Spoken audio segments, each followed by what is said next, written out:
अनंत विजयम राजा कुंतीपुत्रो युधिष्ठिर नकुल सहदेव शच सुघोषमणि पुष्पको काश्य शच परमेश्वासः शिखंडी च महार्थः धृष्टद्युम्नो विराट शच सात्यकिश्चापराजितः द्रुपदो द्रौपदेयाश्च सर्वशः पृथिवीपते सौभद्रश्च महाबाहुः शंखान् दध्मुः पृथक पृथक।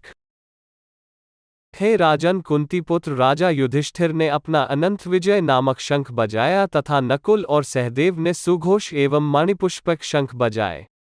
महान धनुर्धर काशीराज परम योद्धा शिखंडी धृष्टद्युम्न विराट अजेय सात्यकी द्रुपद द्रौपदी के पुत्र तथा सुभद्रा के महाबाहु पुत्र आदि सबों में अपने अपने शंख बजाए।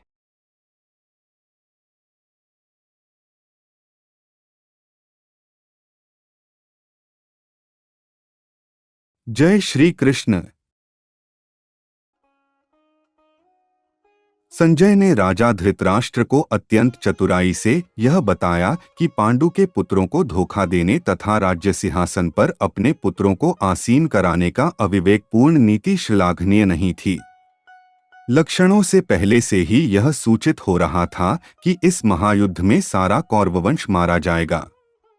भीष्म पितामह से लेकर अभिमन्यु तथा अन्य पौत्रों तक विश्व के अनेक देशों के राजाओं समेत उपस्थित सारे के सारे लोगों का विनाश निश्चित था। यह सारी दुर्घटना राजा धृतराष्ट्र के कारण होने जा रही थी क्योंकि उसने अपने पुत्रों की कुनीति को प्रोत्साहन दिया था। और इसी के साथ आज हमने पहले अध्याय का 16वें, 17वें और 18वें श्लोक का तात्पर्य देखा। अब हम कल 19वें श्लोक का तात्पर्य देखेंगे। हरे कृष्ण कृष्ण कृष्ण हरे हरे, हरे राम राम राम हरे हरे।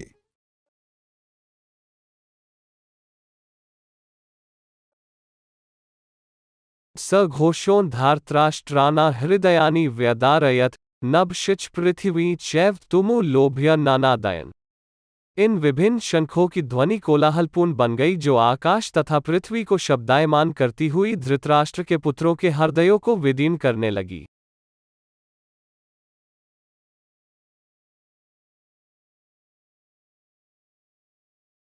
जय श्री कृष्ण।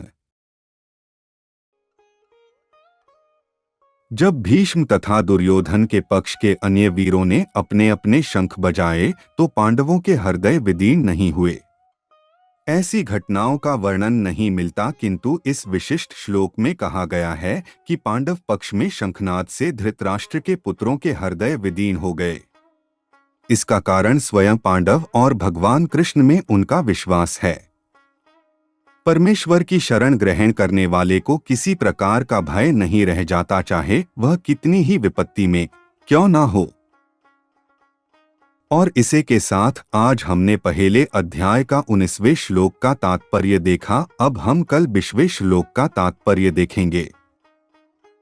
हरे कृष्ण कृष्ण कृष्ण हरे हरे, हरे राम राम राम हरे हरे।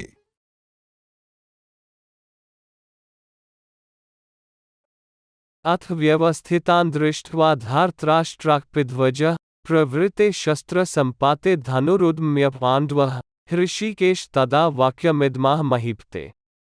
उस समय हनुमान से अंकित ध्वजा लगे रथ पर आसीन पांड्युपुत्र अर्जुन अपना धनुष उठाकर तीर चलाने के लिए उद्यत हुआ।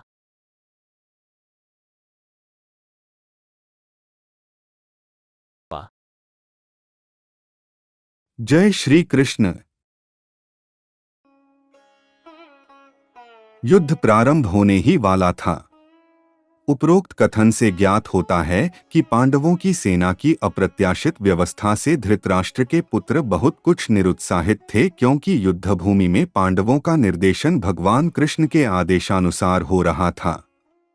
अर्जुन की ध्वजा पर हनुमान का चिन्ह भी विजय का सूचक है, क्योंकि हनुमान ने राम तथा रावण युद्ध में राम की सहायता की थी, जिससे राम विजयी हुए थे। इस समय अर्जुन की सहायता के लिए उनके रथ पर राम तथा हनुमान दोनों उपस्थित थे। भगवान कृष्ण साक्षात राम है और जहां भी राम रहते हैं वहां नित्य सेवक हनुमान होता है, तथा उनकी नित्य संगिनी वैभव की देवी सीता उपस्थित रहती है।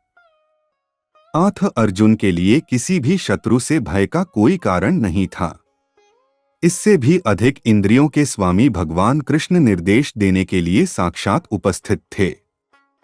इस प्रकार अर्जुन को युद्ध करने के मामले में सारा सत्परामर्श प्राप्त था। इसी स्थितियों में जिनकी व्यवस्था भगवान ने अपने शाश्वत भक्त के लिए की थी, निश्चित विजय के लक्षण स्पष्ट थे।